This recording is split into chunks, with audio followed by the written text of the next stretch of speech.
Out front now, the Republican Senator Jim Risch, who is a member of both the Intelligence and Foreign Relations Committees. And Senator Risch, I appreciate your time tonight. Obviously, as you heard Jim, they're not denying a report that the Russian spy chief, who is sanctioned by the United States, came last week to visit the United States in violation of sanctions and reportedly met with the CIA Director Mike Pompeo.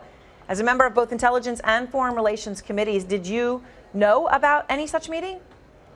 No, I didn't, and I'm sure I will here in the immediate future. But look, we have a lot of things that we disagree with Russia on. Thus we put the sanctions on. Having said that, there are a number of things that we do work with them on. Counterintelligence is certainly one of them. We have mutual interests as far as intelligence is concerned. You will remember that when the Boston bombers were doing their thing, it was actually the Russians that tipped us off first. Now look, having said that, there's real good reasons to sanction the Russians, and we'll continue down that road. The U.S. ambassador to Russia, John Huntsman, by the way, I just want you to know, has just confirmed that indeed the head of the SVR, the sanctioned individual, did meet with Mike Pompeo. So we have now just confirmed that, Senator, which obviously is significant. I guess is your take that it would be better that it happens here than in Moscow? Well, I think, first of all, you know, I'm not sure. I'm privy to the list, but I'm not sure why this person was sanctioned, if it was for his government work or for perhaps some business stuff he was doing. I'm just not sure. I can tell you this, we will find out about that on the Intelligence Committee, I guarantee it. So I want to ask you about this list, because the Treasury Department, as you know, right before the stroke of midnight, right on the last day that they had, 6 months after you had voted requiring them to do this, actually put out their list of Russian oligarchs linked to Putin. And what they released seemed to be a very hastily compiled list that matched the Forbes list when it comes to billionaires and basically a Russian website, the Russian government list of government ministers. But the Treasury Secretary today says, don't judge us on this. We got sanctions coming. There's hundreds of classified pages. There's a whole lot more here.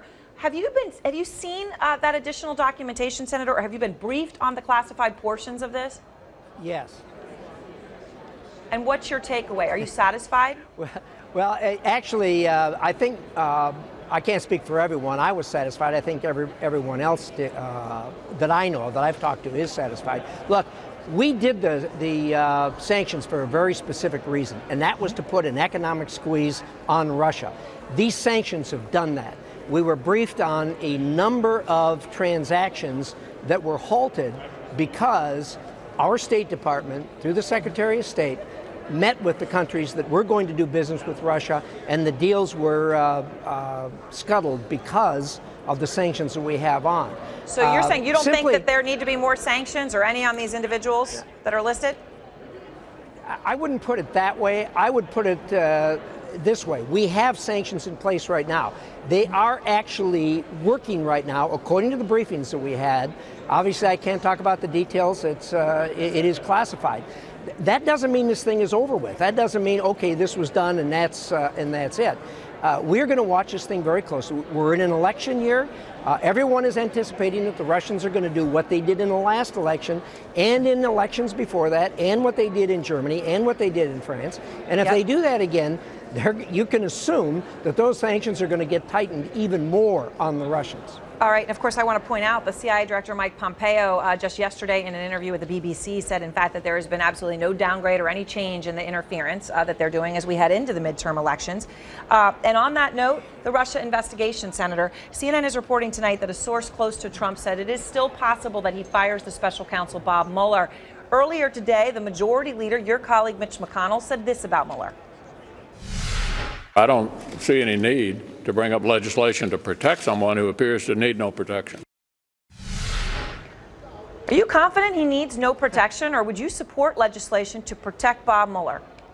I might, if you could give me some more facts. For instance, how about disclosing the person that said this information? You know, when you put out something this important and you don't attach a name to it, you know, I got to have more than that to be convinced. So the president has said he's not going to fire Mueller. I need more information before we take punitive action. And so until the president says it himself or directly threatens it himself, and it's then becoming a very imminent danger, you would wait. Let's wait till he fires Mueller, and let's you and I have this interview again, and I'll tell you how angry people are. I can't fathom that he's going to do that, but you know, when that happens, we won't any longer have an unidentified source. We'll have some actual sources that we can talk about. And before we go, obviously, I don't know if you heard our report, but reporting the president's lawyers are negotiating with Mueller's team. Pamela Brown saying negotiating and trying to say that the president does not need to sit down for a formal interview with Bob Mueller. Do you think he should sit down with Bob Mueller, or that it's fair for him to avoid it? Yeah, that'd be between he and his attorneys. Look, I was a prosecutor. I never did much defense work. If I were defending, I'd be very reluctant to do that. The man's the president of the United States. He can simply refuse, and right. But if you were prosecuting. But if you were prosecuting, I'd want him there. Absolutely. Yeah. All right. Thank you very much, Senator. I appreciate your time as always. Thanks, Senator Risch. All right. Thank you. All right. And next on this.